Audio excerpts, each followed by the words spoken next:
There's just been a shocking revelation by the Home Office on thousands of migrants that came into the UK legally on skilled worker visas and study visas. So please stick with me, let's go straight into the details.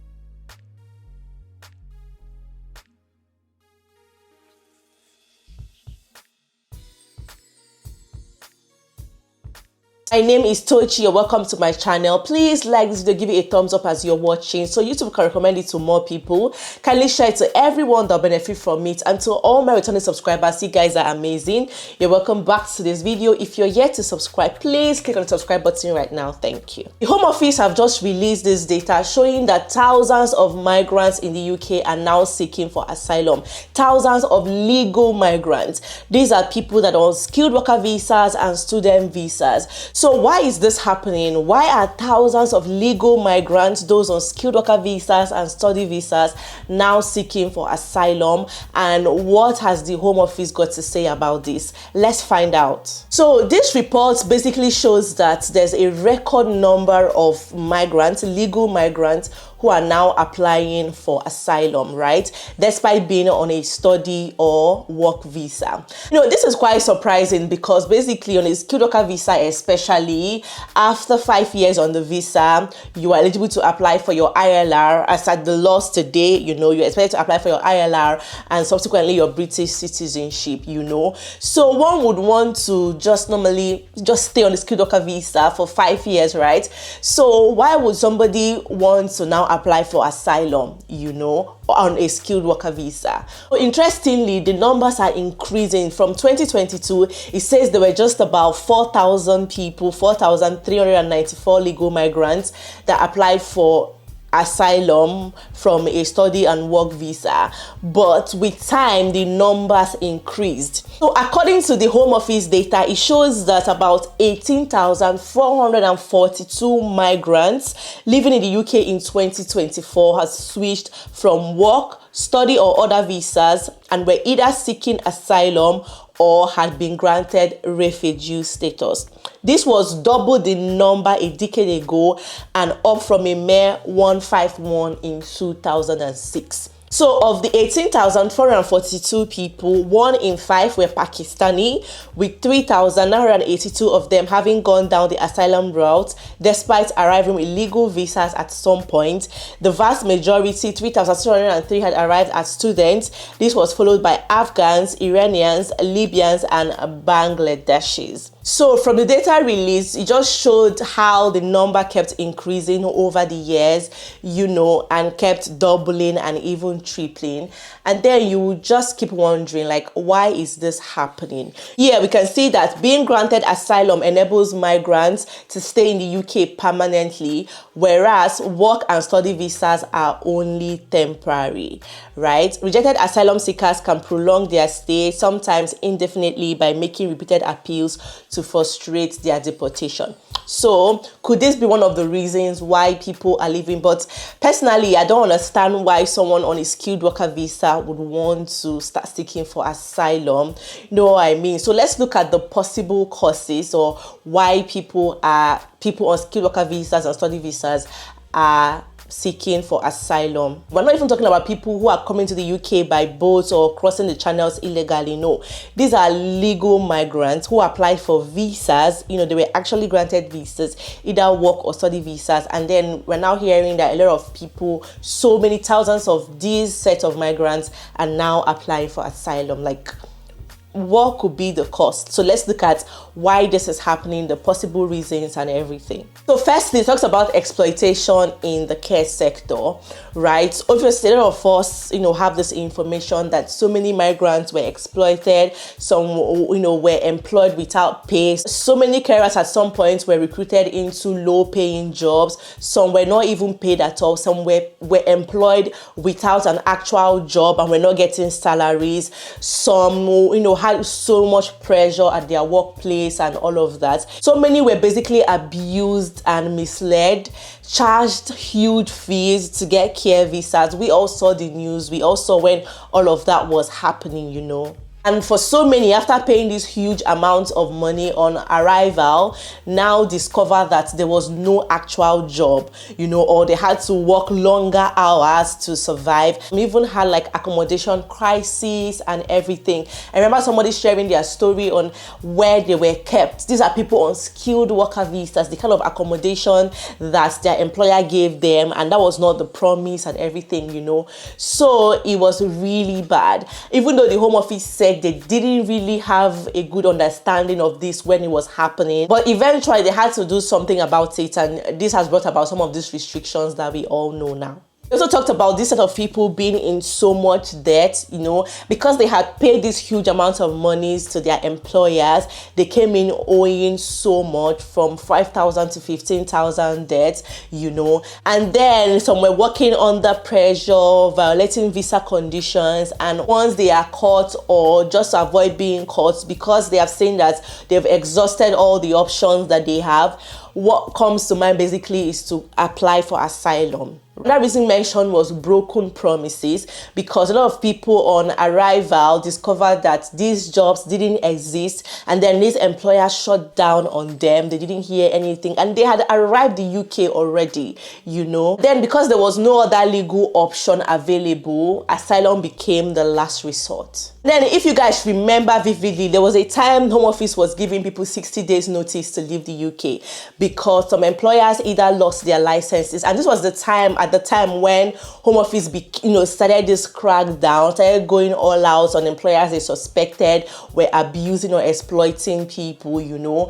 lot of companies lost their licenses, a lot of regulations came in place, so people were really stranded at that point. Some people didn't have jobs anymore. They didn't have any job that had a legal or valid COS that would keep them in the UK. So some people got this 60 days notice to leave the UK. Before the UK now came up with the rule of for employers to employ people in the UK first before now looking outside the UK and all of that, right? There was a time when people were getting this 60 days notice, that dreaded 60 days notice to leave the UK. Obviously, for somebody who had gotten a 60 days notice to either get another job, get another sponsor that will sponsor you, or leave the UK, okay? You're watching yourself and saying that it's difficult to get jobs, your 60 days is counting, the clock is ticking.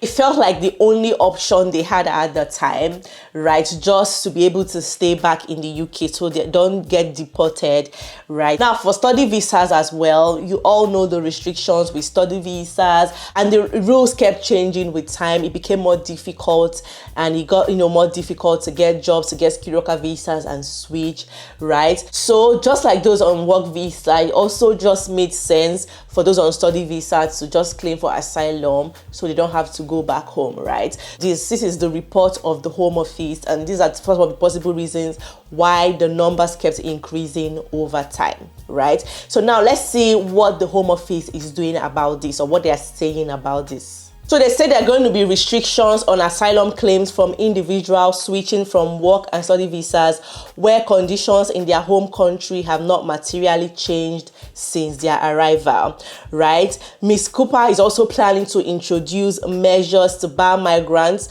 who came to the UK on a work or study visas from claiming taxpayer-funded accommodation.